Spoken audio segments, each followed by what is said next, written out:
दोस्तों, एक सवाल आप हमेशा सुनते होंगे या कभी-कभी आपके भी दिमाग में ये ख्याल आता होगा कि अगर हम बंदरों से विकसित हुए हैं तो आज के बंदर इंसान क्यों नहीं बन रहे हैं? क्या इवोल्यूशन की थ्योरी गलत है? क्या डार्विन गलत थे? क्या हजारों लाखों वर्षों में पृथ्वी पर किसी भी जीव में बदलाव नहीं हुआ है? या हजारों लाखों वर्षों में किसी नई प्रजाति की उत्पत्ति नहीं हुई है? चलिए अनुकूलन के सिद्धांत पर थोड़ी नज़र डालते हैं। किसी विशेष वातावरण में जीवित रहने और वंश वृद्धि के लिए जीवों के शरीर में जो बदलाव होते हैं वह अनुकूलन कहलाता है। ध्यान देने वाली बात यह है कि इवोल्यूशन बहुत ही धीमी प्रक्रिया है जो किसी जीव से शुरू होकर उसके अनेकों पीढ़ियों तक चलते रहती है। चलिए अनुकूलन के इस प्रक्रिया को कुछ छोटे और आसान तरीके से समझाता हूँ। आपने वुल्फ देखा होगा, जिसे हिंदी में भेड़िया कहते हैं। आपने टीवी पर कभी अमेरिकन वुल्फ देखा होगा, यूरोपियन वुल्फ देखा होगा। अब आपको दिखाते हैं भारतीय भेड़िया। एक तरफ है हिमालय के भेड़िए और एक तरफ है भारत के मैदानी इलाकों के भेड़िए। ध्यान दें, मैं भेड़िए की बात कर रहा हूँ, सियार या लोमड़ी की नहीं। आपको दोनों प्रजातियों में एक फ़र्क आसानी से दिख जाएगा। वह फ़र्क है लंबे फर। हिमालयन भेड़ियों में लंबे फर दिखाई देंगे, जबकि मैदानी इलाकों के भेड़ियों के फर बहुत छोटे दिखाई देंगे। तो क्या इन दोनों प्रजातियों के बीच में कोई संबंध नहीं है? क्या इन प्रजातियों में अनुकूलन या इवोल्यूशन नहीं हुआ है? तो क्या मैदानी इलाकों के लिए अलग से भेड़िया बनाया गया और हिमालय के लिए अलग से भेड़िया बनाया गया? नहीं, इन दोनों प्रजातियों का संबंध एक प्रजाति से है जो अलग अलग वातावरण में ढलकर दो उप प्रजातियों में बदल गई।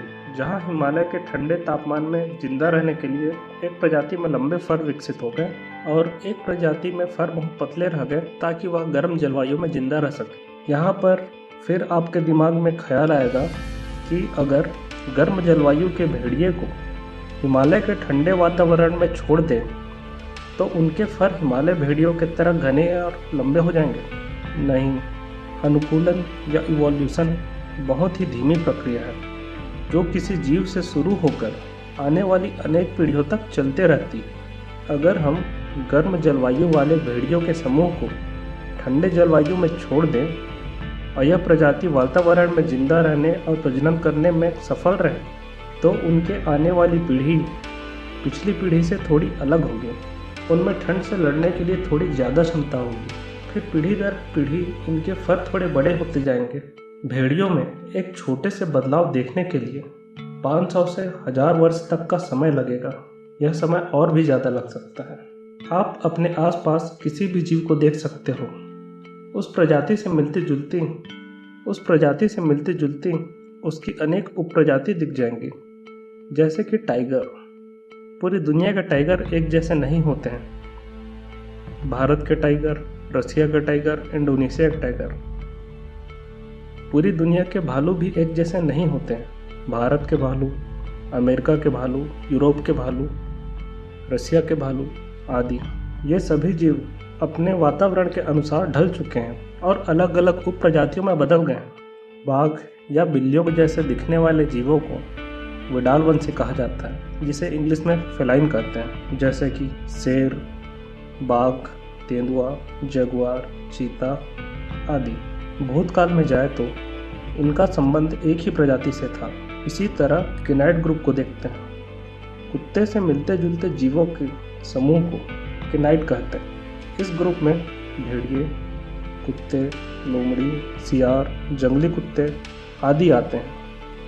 इनका भी भूतकाल में एक दूसरे से संबंध रहा है। जैसे कि भेड़ियों का डीएनए सिर्फ कैनाइड फैमिली के जीवों से मैच होगा।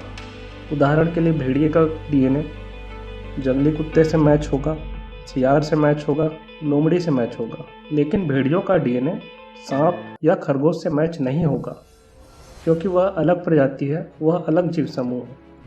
इसी तरह तेंदुए का डीएनए गाय या सूअर से मैच नहीं होगा। उसका डीएनए फेलाइन ग्रुप के जीवों से मैच होगा, जैसे कि शेर या बिल्ली। अब इंसानों की बात करें तो इंसानों का डीएनए प्राइमेट ग्रुप के जीवों से मैच होगा। प्राइमेट ग्रुप या प्राइमेट फैमिली किसे कहते हैं? वानरों के अलग अलग प्रजातियों के समूह को प्राइमेट कहते हैं। फिर कुछ लोग कहेंगे हमारा प्राइमेट से किसी तरह का संबंध नहीं है, हमें अलग से बनाया गया है। फिर सोचिए, अगर हमें अलग से बनाया गया होता तो हमारा डीएनए उनसे मैच क्यों होता? हमारे शरीर के सभी अंग प्राइमेट्स के जैसे हैं। अगर हमें अलग से बनाया गया होता तो हम पृथ्वी में सबसे अलग होते हैं। हमारी संरचना बहुत अलग होती।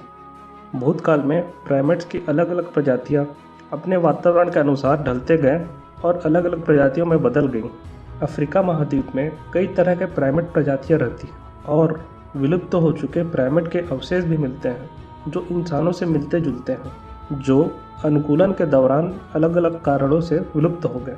इन कारणों में दो मुख्य कारण थे। पहला जलवायु परिवर्तन, दूसरा अपनी ही उपप्रजातियों से संघर्ष। अगर दो एक समान प्रजातियों को सीमित संसाधन वाले वातावरण में जीना पड़ता है तो दोनों में से मजबूत प्रजाति ही जीवित रह पाती है, कमजोर प्रजाति खत्म हो जाती है। यही घटना उन सभी प्रजातियों के साथ हुआ जो वानर से इंसानी रूप में बदलने के बीच के क्रम में थे। आज आधुनिक मनुष्य को होमो सेपियंस कहते हैं। भूतकाल में होमो सेपियंस से मिलते जुलते अनेक प्रजातियां विकसित हुई थी जो इंसानों से हूबहू मिलते जुलते थे। जब होमो सेपियंस यूरोप पहुंचे तो उनका सामना अपने से मिलते जुलती एक प्रजाति से हुई जो थे निएंडरथॉल, जो इंसानों जैसे दिखते थे लेकिन हमसे ज़्यादा मजबूत थे। होमो सेपियंस और निएंडरथॉल के बीच में संघर्ष हुआ और निएंडरथॉल लुप्त हो गए और कुछ निएंडरथॉल होमो सेपियंस के समूह में मिश्रित हो गए।